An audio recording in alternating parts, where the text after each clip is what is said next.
Donald Trump does not respect the troops. That's quite obvious. The things that he said, the things that he's done.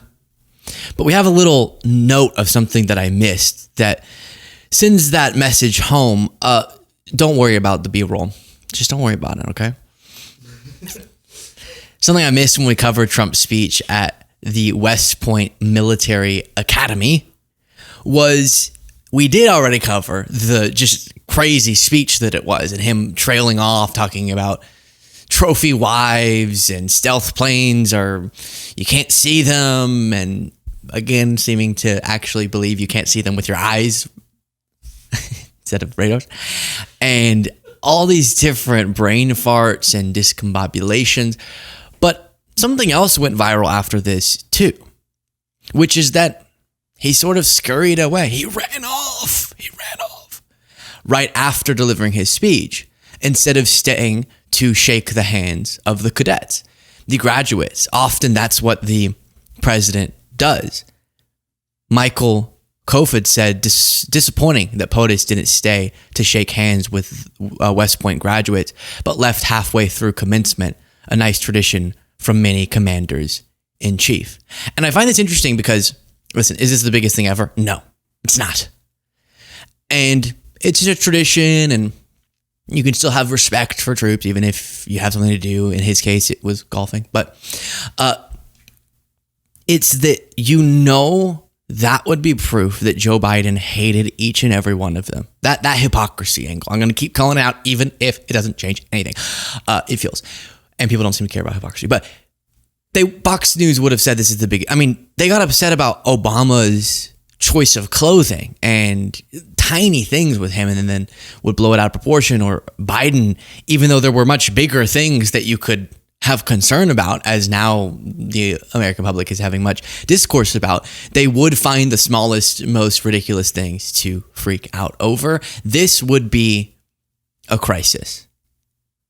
And it's hard to ignore that it does come within the context of Trump saying abhorrent things about veterans, about military service, etc. And then what's interesting is I just saw when Vance, I think he spoke at the Naval Academy, may have been the Air Force Academy, but I'm pretty sure Naval Academy, he stayed and shook every person's hand.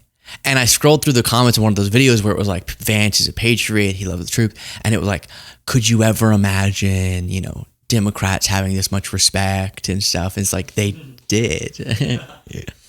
And I can't speak to every speech Biden delivered at one of the academies or Kamala Harris. That's not really what this is about. But in their mind, it was, see, this is proof Vance loves the truth. Well, then what do you say about Trump not doing it? But more substantively, the Democrats' account on X. Okay, so this is the Democrats, but this video is really funny, which is comparing speeches from different presidents, West Point edition. Your charge now is not only to protect our country, but to do what is right and just.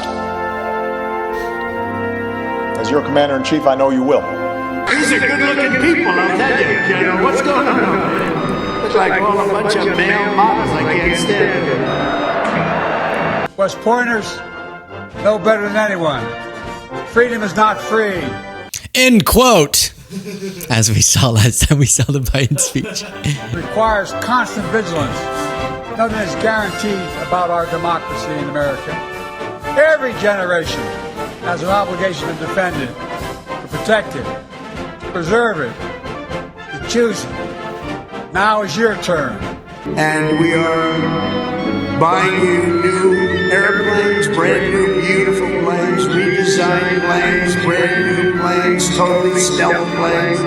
I hope they're stealth. That whole stealth thing, I'm sort of wondering. America has no greater resource, no greater strategic asset than the men and women who wear our uniform.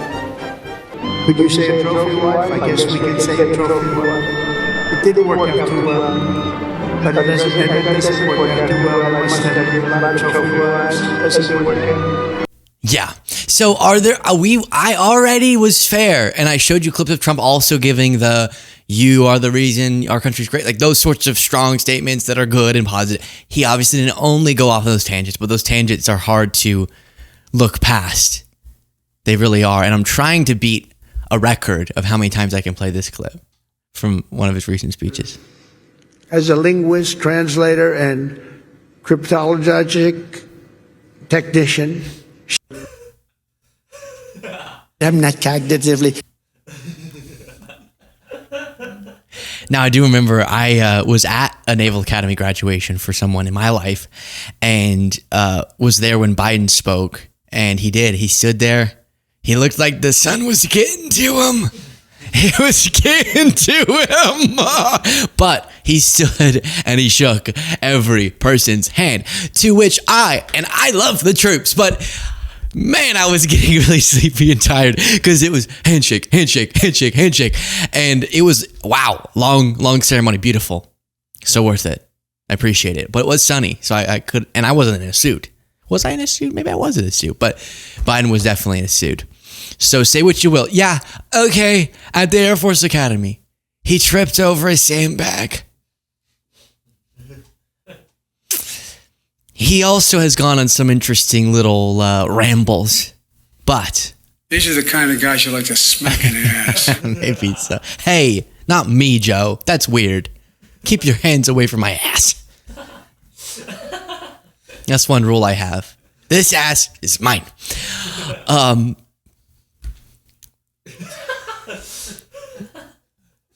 In all seriousness, the handshake thing, especially the symbolism of him then going and golfing, that would be the biggest controversy ever if it was Biden. I like to make things about the most substantive elements, less symbolic things like that.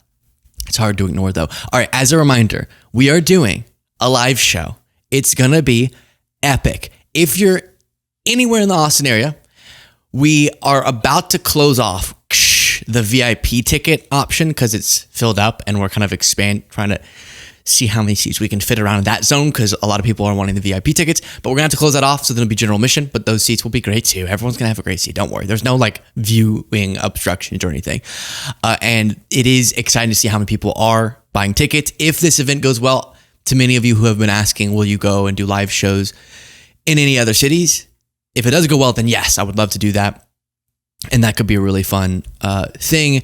I'll be speaking about the issues. There'll be a Q&A. I'll be meeting all of you, music, etc. We're going to have a really good time. So July 5th, it'll be sort of a July 4th celebration, and but it'll be on July 5th in Austin, Texas. LukeBeasleyShow.com/live is where you can get tickets, and that's linked below.